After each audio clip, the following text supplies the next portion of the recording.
Hi there, IB. Today we're looking at 4E and 4F. 4E is looking at exponential equations and how we can use logs to solve them. So in the previous chapter, we looked at exponential equations. We were trying to make equations with the same base and then equate their exponent, or we'd solve it graphically. So today we're going to look at an exponential equation like this and see how we can solve it algebraically, a couple of different methods, but we're also going to look at a graphical solution. All right, so let's start by looking at this. We'll just keep that there. All right, so here's our exponential equation. 2 to the x equals 10. So we could just start off by using our basic definition of a log. And so therefore x is equal to log base 2 of 10. And that's our solution. This is what we call our exact solution. We haven't done any rounding of that at all. If we wanted to round it, then that means we're putting it into our calculators and coming up with a rounded answer. And we find that when you put that into your calculator, we come up with 3.32 as a rounded answer to 3 significant figures. Does that make sense? Again, think what power of 2 gives us 10. 2 squared is 4. 2 cubed is 8.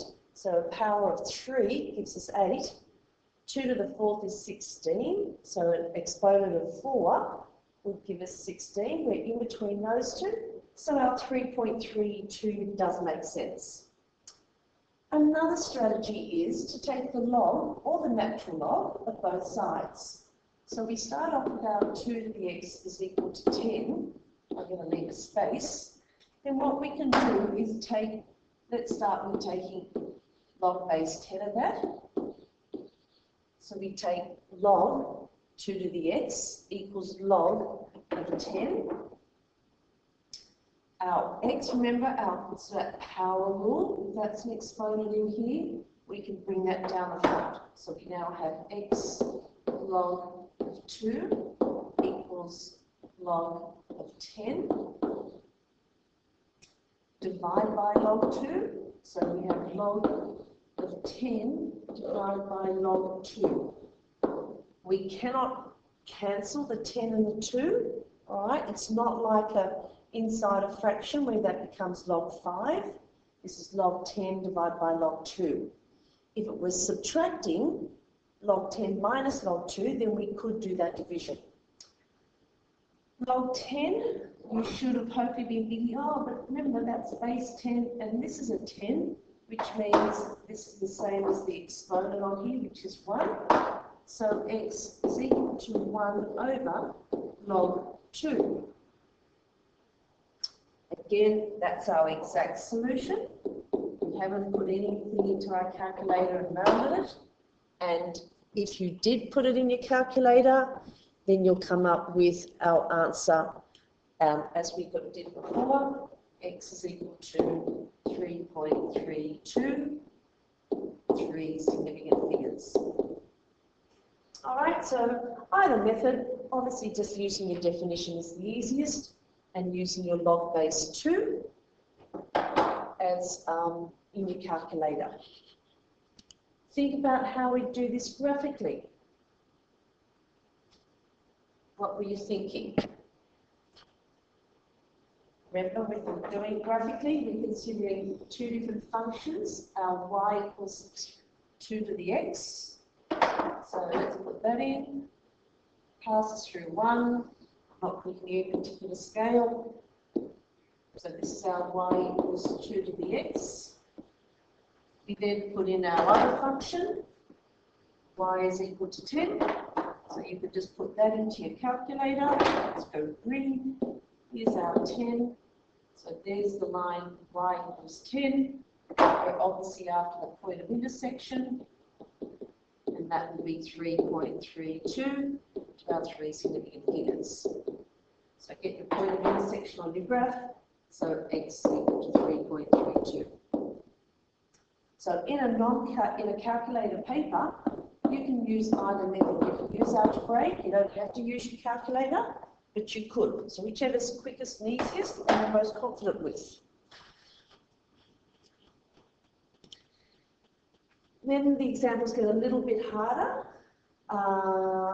Let's do this one. So with this here, here's our term with our t, our variable in it, but we've got this coefficient 12 here. So first strategy would be to divide by 12 and isolate your term with your t in it, or part of the term with the t. So 2 is equal to minus 0.05 to the t equals 0.12 divide by 12. So we have 2 to the minus 0.05 t equals 0.01. Your strategy then could be anything. You could go back to make it a base 2. You could take the log of both sides. Let's do something different. I would just do the log base 2. That's the easiest one. I'm going to take the natural log just to show you could use natural logs in any of these. So we can go with ln of 2 to the minus 0.05t equals ln of 0.01. I would have used base 10 normally, because when you look at 0.01, that's 10 to the minus 2, and that would have made it nice and simple. But I'm purely showing you, you can use a natural log. You can use log base 9. You can pick any log you like, as long as you do the same to both sides. So minus 0.05t of the natural log of 2. So I'm just bringing that power down to the front. Equals ln of 0.01. So minus 0.05t equals ln 0.01 divided by ln of 2. Remember, I can't divide those. And then let me just shift this down a little bit. So t is equal to 1 over minus 0.05 times ln of 0.01 over ln of 2. Put that all in your calculator, and I have an answer sitting here waiting. T comes out as 133 to 3 significant figures. I'm just going to rewrite that bit because the decimal point wasn't totally obvious. All right, so a different way for solving it. This next one here, again, we've got x over 2 in our exponent. I'm just going to do the easy solution this time. So we're going to go x over 2 equals e is our base, so that becomes ln of 5. So this 5 comes down to be your base. That becomes the argument, 5 is your argument. So x is equal to, multiply both sides by 2 ln of 5. I'm going to put the 2 inside, and we get ln of 5 squared. So x is ln of 25. That's our exact answer. All right, so I'm just going to leave it there, or you can put it in your calculator. So taking the log of both sides, and always think what's the most obvious or ideal log to take. This one here, where we've got exponentials on both sides of the equation. So let's look at, I'm going to show 2 different strategies for solving this. One's going to be easier, but I just want you to have a broad range of tools, because when you get to exams, you're going to think, well, what are all the different ways I can solve this? You come across something that's hard. So the first one here is e to the 2x equals 2e to the x. So I'm going to take the log of both sides and go from there. Which log do you think makes sense to take? The natural log, because we've got bases of e. So let's take ln of e to the 2x equals ln of 2e to the x. Here's my power, so I'm going to bring that down the front. And this I'm going to separate out. See, I've got 2 times e to the x. So I'm going to separate those into the sum. So we've got 2x ln of e equals ln of 2 plus ln of e to the x. If I have ln of e, what does that equal? 1, obviously. So this is 2x equals ln of 2 plus x times, so x will come down the front. So we get x ln of e, which becomes x again. Subtract x from both sides. X equals ln of 2. There's our answer. All right. Different strategy. All we're going to do is e to the 2x equals 2ex. I'm going to subtract them, bring them both to one side, and I'm going to remember that e to the 2x is the same as e to the x squared minus 2e to the x. I'm then going to think, well, here I've got an e to the x, here I've got an e to the x, so I can factorise it. So e to the x brackets e to the x minus 2 is the way I factorise that. So this is like having, if I said this is m squared minus 2m, I'm just taking out the common factor of m, or in this case, e to the x. Now my zero product rule, I have e to the x times this equals 0. Therefore, bit of space. Therefore, e to the x equals 0, or e to the x minus 2 equals 0. Can e to the x ever equal 0? What's our graph look like? What does that mean? Does it ever equal 0? No. No solution. That one. Here, e to the x equals 2. So x equals ln of 2. And wow, we got the same answer, which is what I'd hope. All right, so far so good. This next one here, we're going to do in class and look at an algebraic and a graphical solution.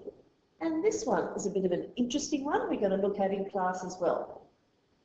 4F is a change of base rule.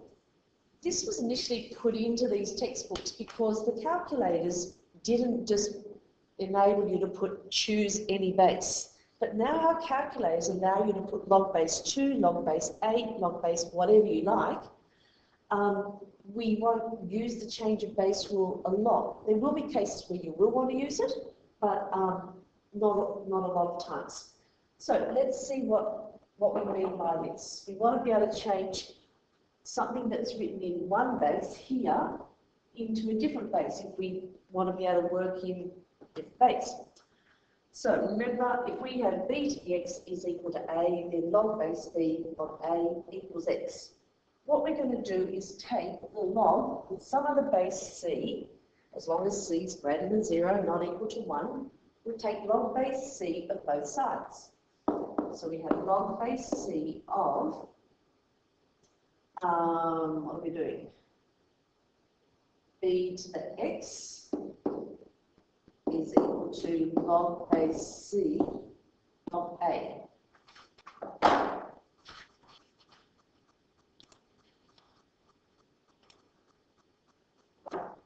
Okay, so remember we've got our power here, we can bring that down the front. So x log base c of b is equal to log base c of a. Divide both sides by log base c of b, so x is equal to log base c of a divided by log base c of b. But we also saw that given this rule, which is what given that relationship we started with, x is also equal to log base b of a. So that means this must be equal to log base b of A. So we can see that we can turn something with a log base B of a number, of an argument, into a different base. Here's our base of C now, and our A, the argument, is now on the numerator, and our base is on the denominator, so it's down the bottom. So that's the rule that we use for if we're changing our base. So log base B of A is log base C of A over log base C of B, whatever the base was. Note, we could have taken the natural log. Our new base could have been the natural number E. In fact, and that's our next example here, we could take any number you like. So log base 5 of 8, we could write as ln of 8 over ln of 5, or we could write it as log base 10 of 8 over log base 10 of 5. We could take log base, pick your favourite number, 17 of 8 over log base 17 of 5. We could take pi as our base, log base pi of 8 over log base pi of 5. So really you can just take you can choose any base you like and change it as long as your argument is in the numerator and that your base comes down to the denominator. All right? So that's the change of base rule. Let's just do one problem here. We want to use this change of base rule with 2 to the x equal to 0.05, and we want to write it in terms of ln as our new base, as our new log. So if we've got 2 to the x equals 0.05, that means x equals log base 2 of 0.051, just using our definition, which is the same as ln of 0.051 over ln of 2. Put that in your calculator, and then you come up with the answer of x equal to minus 4.29 to 3 significant figures. So there's a change of base rule, nice and straightforward. You would use that more likely when you don't have your calculator and you need to manipulate equations. So have a look at, take your notes on that, have a look at that, bring any questions you might have to class, and then we'll look at some different examples in the exercises. Thanks for listening and hope you have a good day.